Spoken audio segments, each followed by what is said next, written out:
હવે આ મનને એક જ ચિત્ર બતાવો ને તો બહુ લાંબો સમય ટકે નહીં એની એકાગ્રતા. મન એટલું ચંચળ છે, એને વિવિધતા જોઈએ, એને ઓપ્શન્સ જોઈએ, એને જુદી જુદી પ્રવૃત્તિ જોઈએ.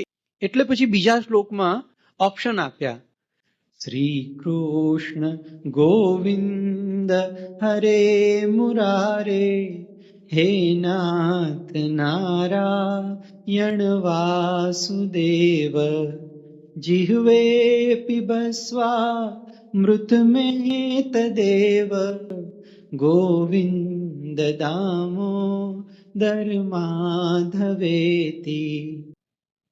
એટલે એક નામ જપતા જપતા રટતા રટતા એક જ સ્વરૂપ જોતા જોતા જો એમ મનમાં ફરીથી ચંચળતા જાગે ત્યારે શું કરવાનું? ત્યારે પછી શ્રી કૃષ્ણ ગોવિંદ હરે મુરારે હે નાથ નારાયણ વાસુદેવ. અને પછી આ દામોદર લીલા કેવી મજાની લીલા છે, તો એ દામોદર લીલાની વાત આપણે લીલા યાદ કરી શકીએ. શ્રી કૃષ્ણ એટલે લીલા રસાવતાર, એમની તો જેટલી લીલા યાદ કરીએ એટલે મન જોડાયેલું રહે. પર્પઝ, હેતુ શું છે? મન સતત જોડાયેલું રહે, આ ઓબ્જેક્ટિવ છે. જો આ છૂટી જશે તો મનને ક્યાંક તો જોડાવવું જ પડશે. આ મુશ્કેલી છે, મનની મુશ્કેલી આ છે. એને અવલંબન જોઈએ છે, એને કનેક્શન જોઈએ છે, એને પ્રવૃત્તિ જોઈએ છે.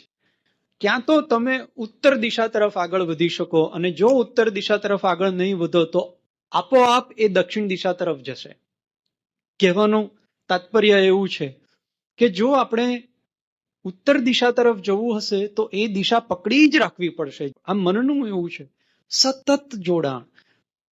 રામકૃષ્ણ પરમહંસ સરસ ઉદાહરણ આપે છે. એકવાર એ કલકત્તા ગયા ને તો એમના એક ભક્ત એમને ફોટોગ્રાફરને ત્યાં લઈ ગયા. એમણે જોવું હતું કે આ ફોટા કેવી રીતે પડે.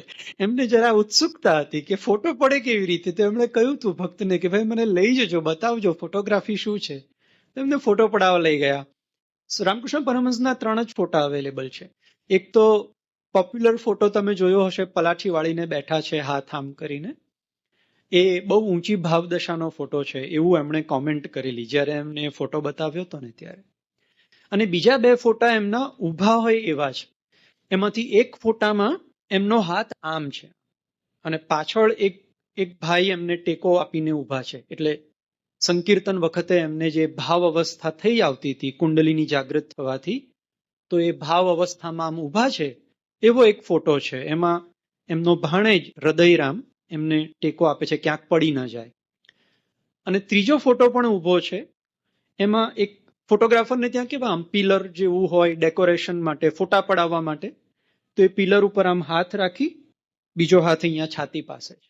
આવો એમનો એક ફોટો છે. આઈ થિંક 10 ડિસેમ્બર 1880 કે 1881 ને દિવસે એ ફોટોની ડેટ આવે છે કથામૃતમાં. તો એ દિવસે એમણે આ ફોટોગ્રાફરને ત્યાં આ જોયેલું કે આ ફોટા કેવી રીતે પડે. પછી એમણે ભક્તોને કહ્યું, બહુ મજાની વાત કરી. એમણે એમ કહ્યું કે જુઓ, 2 જાતની ભક્તિ હોય. એક ભક્તિ સાધારણ ભક્તિ અને બીજી ભક્તિ તીવ્ર ભક્તિ. આવું કે છે. તીવ્ર ભક્તિ એટલે શું? અખંડ સ્મરણ અને સતત સ્મરણ. એટલે ઉદાહરણ આપતા, ફોટોગ્રાફનું ઉદાહરણ આપતા રામકૃષ્ણ પરમહંસ એવું કહે છે કે ફોટાનો કાચ હોય ને એની પાછળ એક જાતનું પ્રવાહી લગાડે, એક જાતનું કેમિકલ લગાડે તે વખતની ટેકનોલોજી પ્રમાણે, અને તો જ એના ઉપર ફોટાની છાપ ટકે.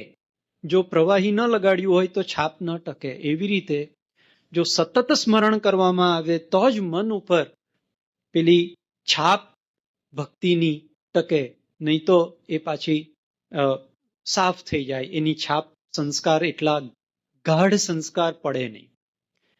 એટલે આ બીજા શ્લોકમાં અલગ અલગ નામો આપ્યા.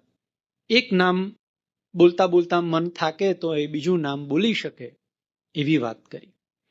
અને ત્યાર પછી ત્રીજો શ્લોક તો મારો બહુ પ્રિય શ્લોક છે. એ શ્લોક કર્મયોગનો આખો શ્લોક છે. તમે જુઓ એમાં એ શ્લોકમાં શું કહે છે